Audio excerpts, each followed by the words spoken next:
Hello again, Struck. Today I'm bringing you my first impressions of Tales of Arise. What the struck is Tales of Arise? Tales of Arise is a third-person real-time combat action RPG. It's a classic JRPG meets modern-day JRPG. You have some of the systems and things we know and love from the classical JRPGs, but we don't have the turn-based system, the turn-based combat that classic JRPGs have. We have modern JRPG combat systems similar to the one in Scarlet Nexus, Final Fantasy, the modern ones, the modern East games, and so on. There are some things that I don't like, such as a disconnection between exploration and combat, which the games I mentioned didn't have. And when you explore with just the main character, the others are not around you. But that's how it is. I mean, some people would love it, some people would hate it. I really love the combat. The best thing about this game is the combat. The more you progress into the game, the more mechanics of the combat you unlock and the more fluid it gets. There's some nice challenging boss fights. Visually the game is cool, stunning, nice use of the Unreal 4 engine. And the story is compelling. I don't play games for the story, but some of you do, so maybe you would love this game's story. I'm not the one to ask about story, but I personally think it's fine in this game. The story in the game is pretty nice, and without spoiling too much, I wanna say how it starts. It starts with us, Iron Mask, which later we learn is called Alphen. It's no secret, people know that that's the name of the main character.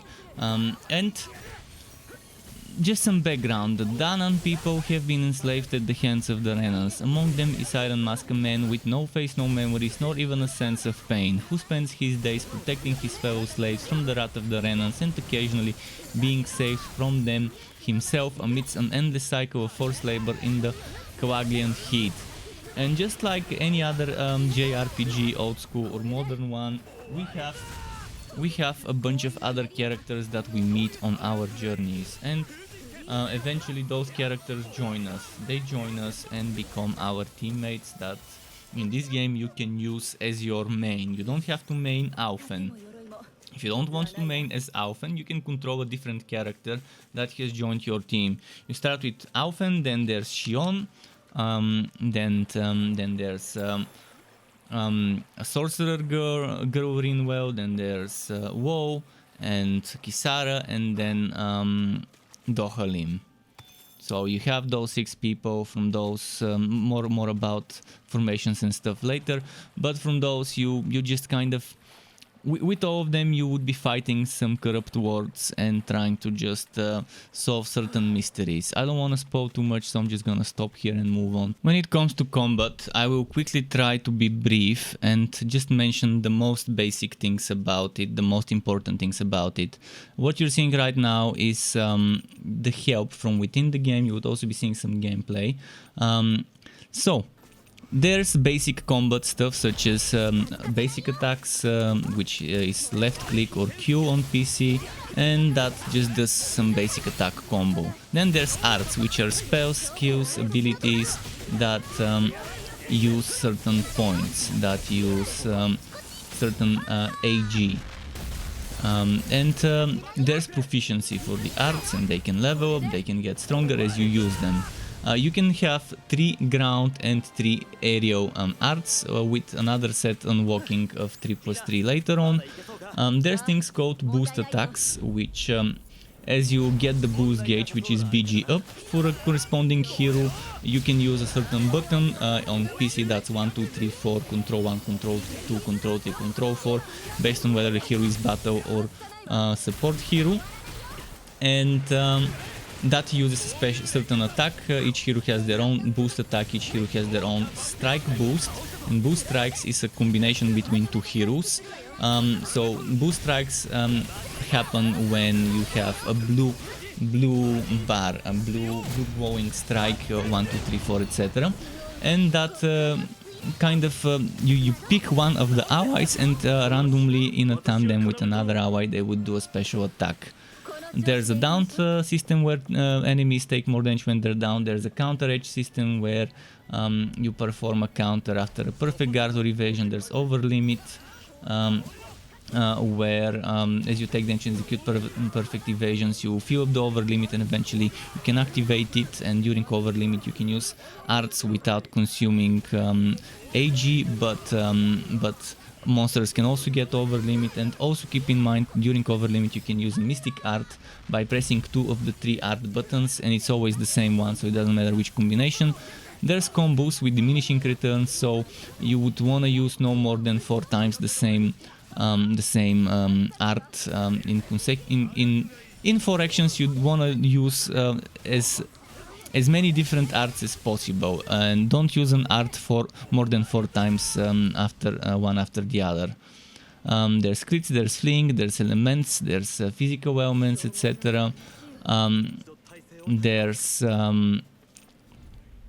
you can change targets as well without.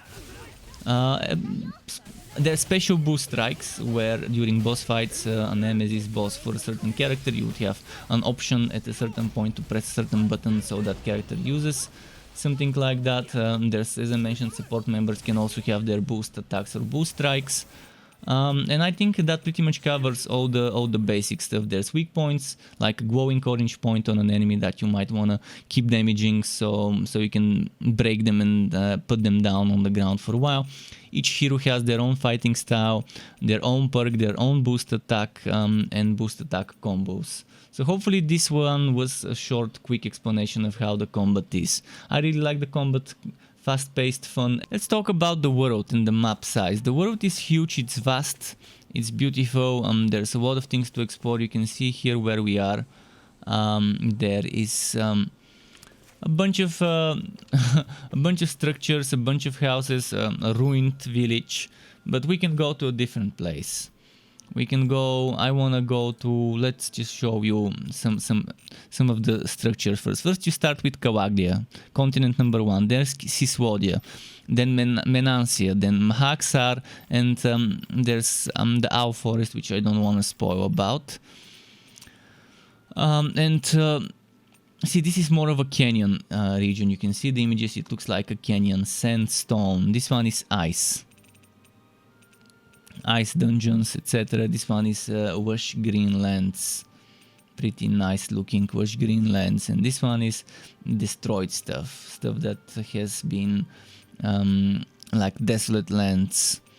And if you were to go to the same desolate lands where we are, but in a different place on the lake, because I want to show you some things there, we can do that.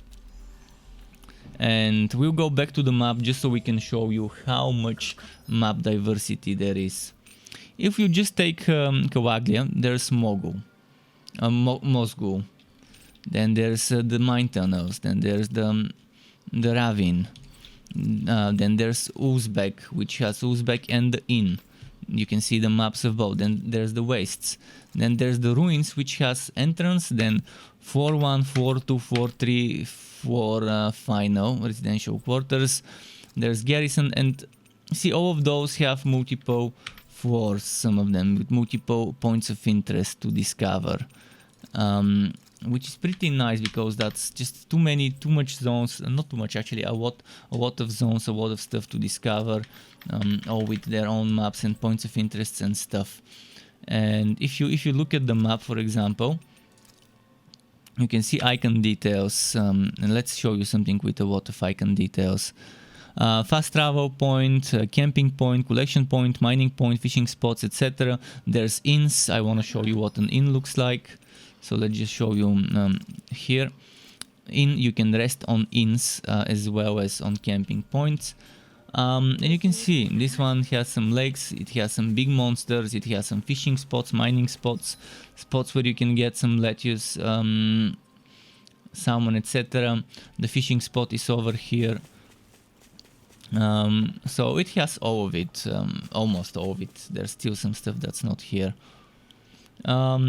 So yeah, that's pretty much it about the big vast world. I don't want to show too much, I want to keep this video short, so let's move on to the next one. Quickly talk about the party and the characters. You start with Alphen and eventually unlock Shionne, then Rinwell joins the team, then Woe, then Kisara, and then Dohalim.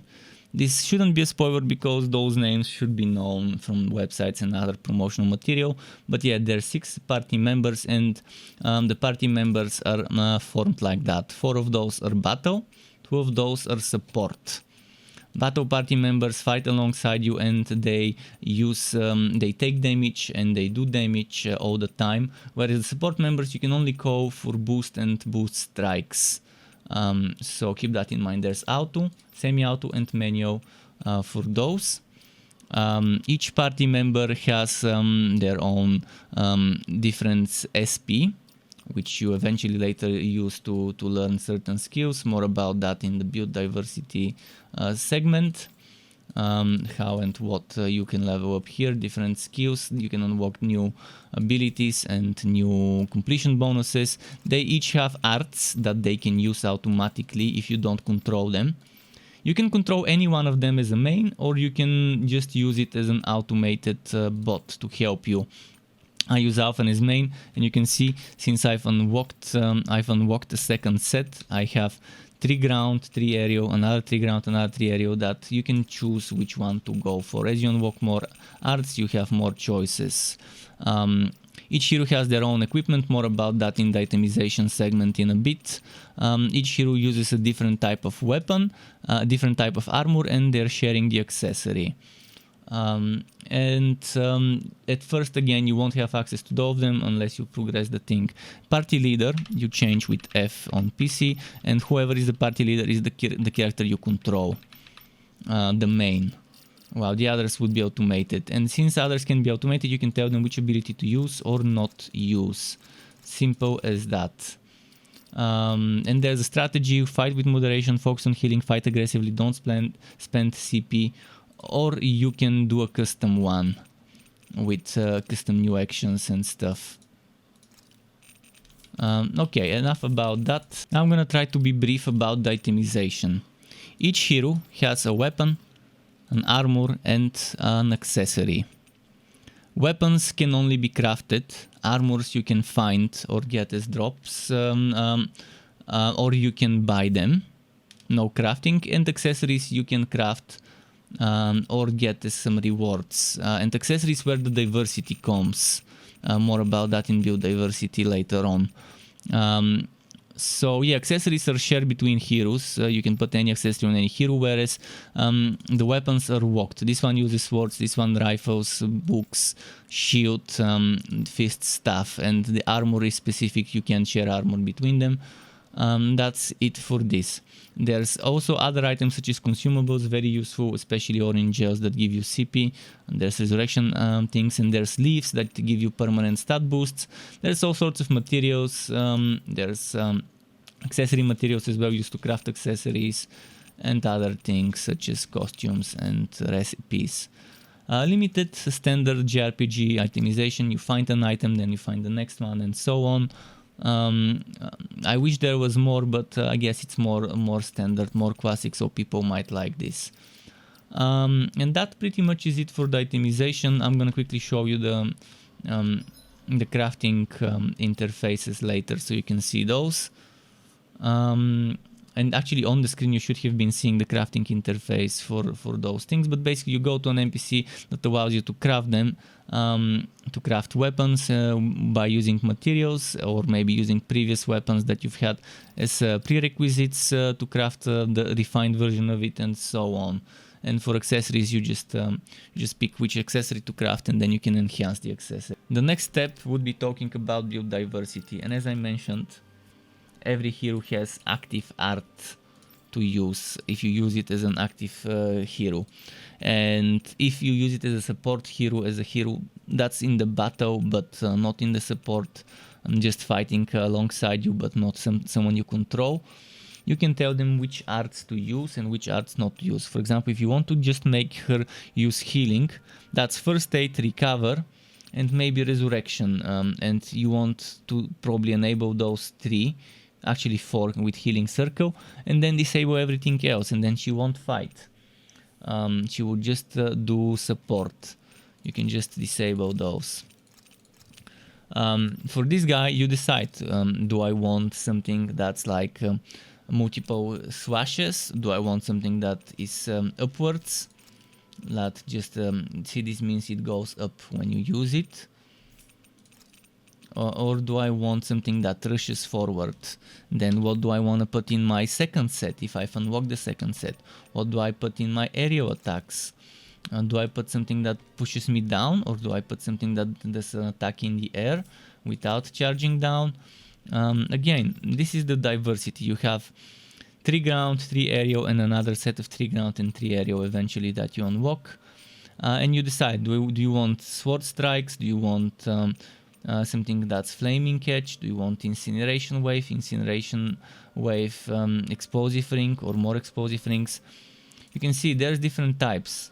As I mentioned, this guy is mostly sword strikes, but some of them are Inferno Torrent, some are explosive rings, some are Rending Flash, Rising Phoenix, etc., Incineration Wave, and so on.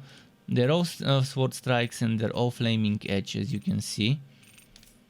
Whereas for those, there's aerial strikes, flaming edges, and some are Searing Gale, some are Rising Phoenix, etc. For the other heroes, it's a little bit less complicated. Blast strikes, blast sniper, etc. Gun strikes, and so on. And as you can see, each art has its own count. And the more you use it, the stronger it gets, up to 5-star enhancement, from 0-star to 5-star. So yeah, you might have to use something several thousand just to level it up to make it stronger. What else are we talking about in terms of build diversity? Equipment is pretty much the best armor and the best weapon you can use, and accessory.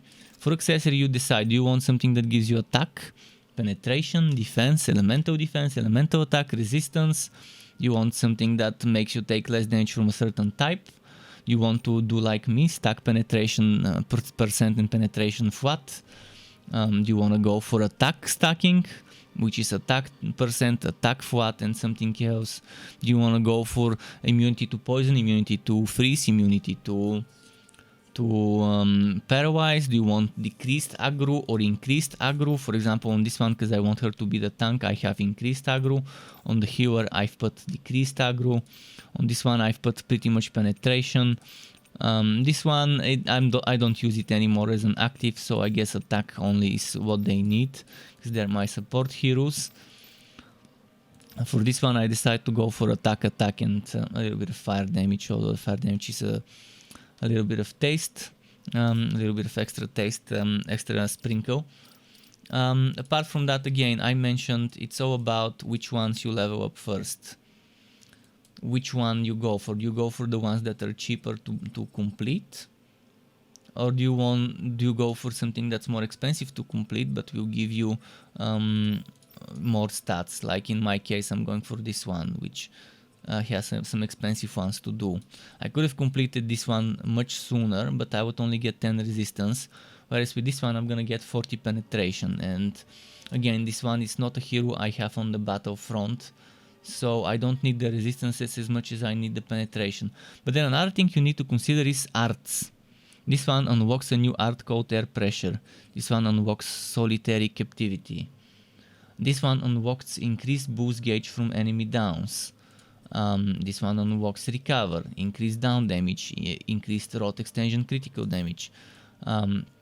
See, for this one here, I can unlock Spread, I can unlock Spear Sweep, I can unlock increased BG at battle start, increased boost gauge, which is BG from enemy downs, etc.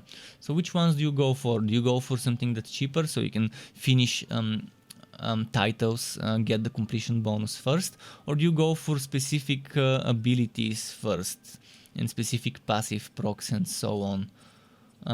This is CP restoration when full. Restore CP at the end of battle while the effects from cooking are active, and so on.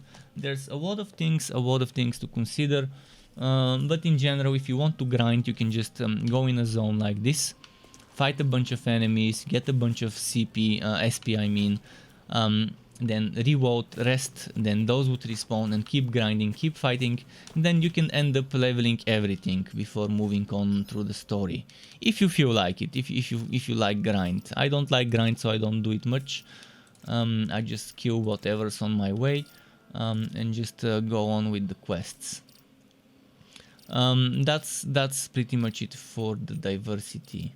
Another thing that could probably play into the build diversity is artifact. And I guess let's talk about artifacts now. Artifacts you unlock eventually, I think after finishing chapter 3 or somewhere around there. And there are a bunch of artifacts, 23 artifacts, I've only found 3. And you can see they all give you different things. This one gives me art set +1. And the effect is pretty much gives me additional 6 arts to be set. 3 ground, 3 aerial on top of my current 3 ground and 3 aerial to have. So instead of ERF, I can press Ctrl ERF and so on. I already showed you that. This one reduces all damage, both taken and inflicted, to just 1.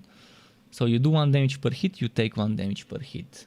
And if an enemy has 100,000 HP, you would have to hit it 100,000 times. Sure, an enemy would have a hard time killing you, but you would also have a hard time killing them.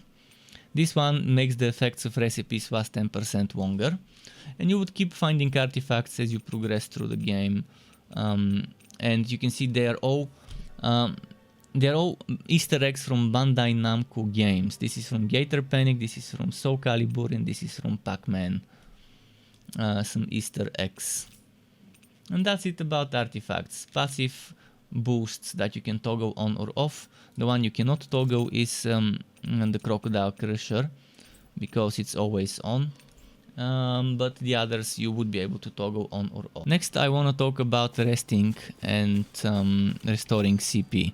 See, my CP right now is 369 out of 393. And I can restore it with a consumable, but as I mentioned, consumables are super valuable, those orange gels.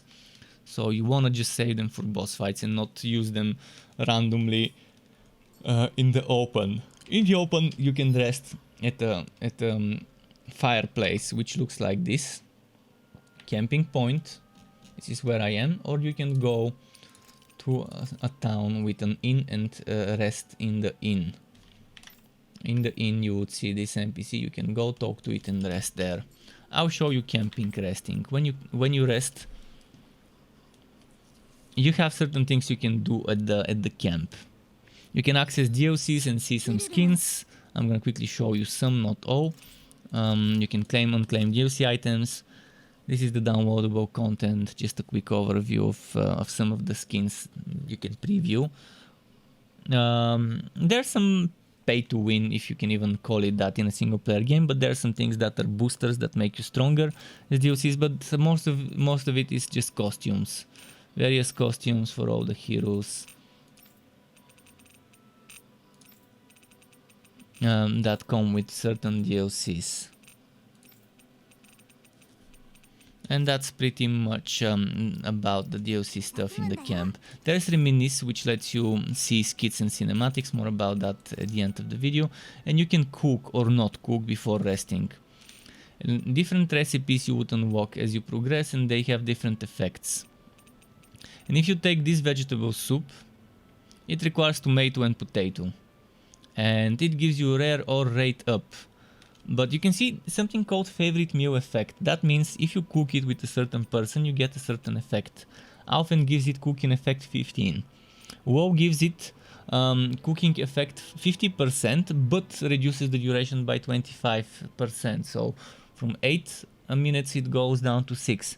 This one boosts the duration by 20%. So from 8 it goes to 10 minutes.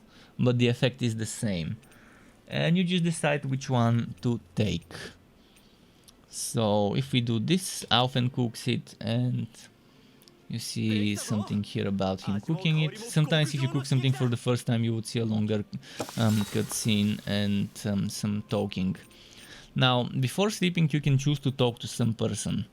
And if you see this icon here, the chat bubble, that means there's gonna be a longer cutscene with some little bit of side story, and you would gain some intimacy not intimacy, but you would get closer with your teammate. I will just choose someone like Shionne that I don't have such a cutscene, so I don't spoil you. You can also choose not to talk to anyone. When you choose someone that doesn't have chat bubble, it will be just a simple animation and then that's it. And you've rested and you get your buff of your choosing for the duration that it gives you.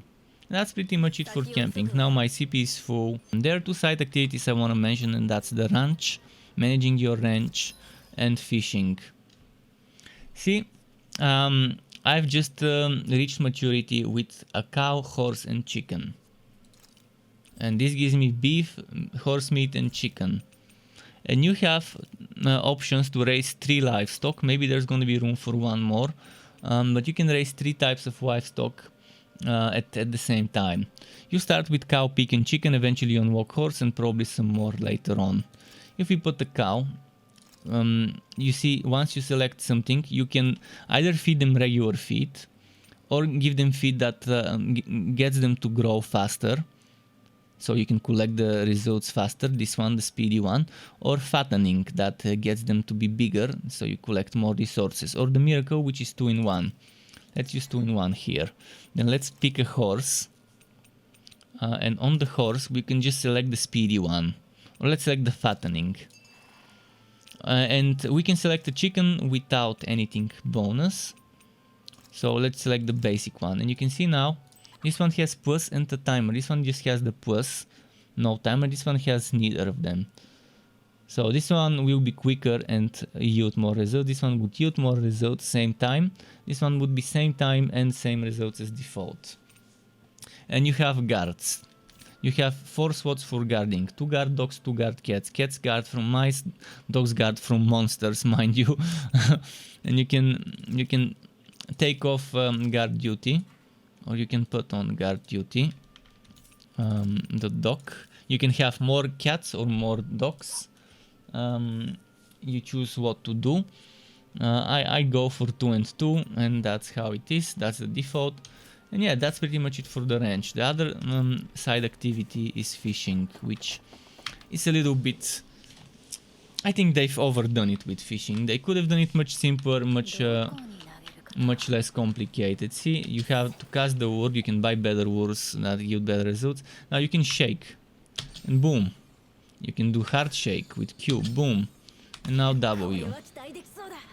And now I have to press E. And then I have to move this way. Then I move the other way. You kind of reel it in. Now I have to press W. See, it's kind of random whether it asks you to press a button or whether you go left or right. And now we should be able to reel it in.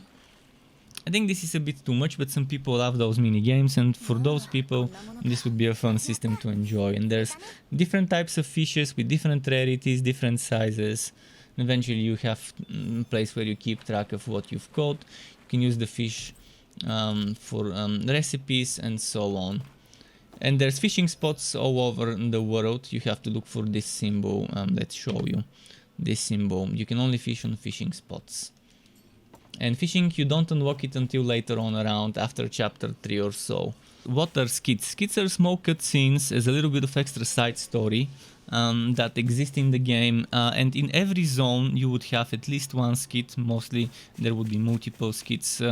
So right now I'm in Adan Lake, and probably in this part of Adan Lake there might be one skit, but there might be another one in another part. Some zones would have just one, others would have multiple. You activate them by just pressing Control on PC. And here, there's that cutscene. I'm gonna skip it. You can watch it if you want, but I'm just skipping ahead, not letting them finish talking, etc. So yeah, that's that one type of story. And as you move through those zones, even if you don't watch a skit will be recorded. And you can watch it later by resting. If you go to the camp, there is a place where you can watch skits and cinematics, not just skits, but big cinematics, cinematic moments. You can click on reminisce and reminiscing about different skits. You can see there's a lot of skits I've uncovered already, a ton of them. So much story that It's overwhelming. And then there's cinematics, some major cinematic stuff. And yeah, you can just choose to watch them or not, and that's kind of how it is. I'm gonna start with the pros as usual and then move on to the cons afterwards. I would consider the big and beautiful world a pro myself. I personally would consider the game being anime and fantasy combo as well kind of a pro. Some people don't like anime, some people don't like fantasy. I like both, so for me it's a pro. I like the fast-paced combat system, with one thing I don't like, which will be under cons, and that's the disconnection between the combat and the exploration. The game has solid visual effects, sound effects, and soundtrack. Good music, good effects. There is some build diversity, if one can even call it build, but there is some diversity on how you build your team and characters, the biggest being which teammates you take with you to the field. There's decent itemization system, but it could use some more, but it's old school. It's old school JRPG itemization system. For some that might not be enough, for others it might be nice because of the nostalgia and the things they're used to seeing in those games. There are sufficient quests and side quests. Not too much, it's not overwhelmingly full with side quests, but there are some you can do for extra SP. Normally a lot of side quests unlock after beating a boss of a certain act, and then you have some more quests from the people in that zone. There are optional side activities such as the ranching, the fishing, which are pretty fun, such as the owl collection, which is not entirely optional unless you want to skip unlocking some skills of Rinwell, and unless you don't want costumes. There's very good in-game help menu, so detailed, so nice. I will be using screenshots from that menu for my text guide that will come out tomorrow. There is a lot of quality of life, and more to be desired still though, but a lot of quality of life. And now moving on to the cons, the combat and exploration, as I mentioned, are disconnected, disjointed. They're just something that I don't like. When you're exploring, you have to bump into an enemy to transition to the scene, to the little isolated place where you can fight the enemies, and once the battle is over you go back to the real realm. Then again, I mentioned a little bit of a con is that there's not much gear diversity. Again, for some it's a pro because it's like old school JRPGs, for others it's a con. The fishing is unnecessarily complicated. Another thing that seems a little bit, I don't know, overdone, overthought. It would have been better if it was simpler, but again, some people love it when it's more complicated, when it's more of a mini game. Apart from that, I can't think of many cons. If you think about something, feel free to share it, whether it's a pro or a con, in the comment section. And that pretty much is it for the pros and cons. To get notified when I upload more content for this game or other games like this one, which would be wooters of all varieties, isometric, third-person ARPGs, wooter shooters, and all sorts of wooters like that, you could subscribe to my channel and hit that bell button to not miss out on my content updates. And optionally, you can even join as a member of the Struck Club on YouTube as a channel member to get access to exclusive perks such as special emotes custom made by me, special badges custom made by me that represents how many months you have been a member for, as well as opt-in of editing tutorials that I can give for Photoshop, Adobe Premiere, as well as shoutouts and things like that. And I would like to use this part of the video to thank all my YouTube members and Twitch subscribers. Thank you for supporting the channel and keeping me going. Thank you also for watching this video, everyone. Keep it cool, Struck Club. Until next time, and goodbye.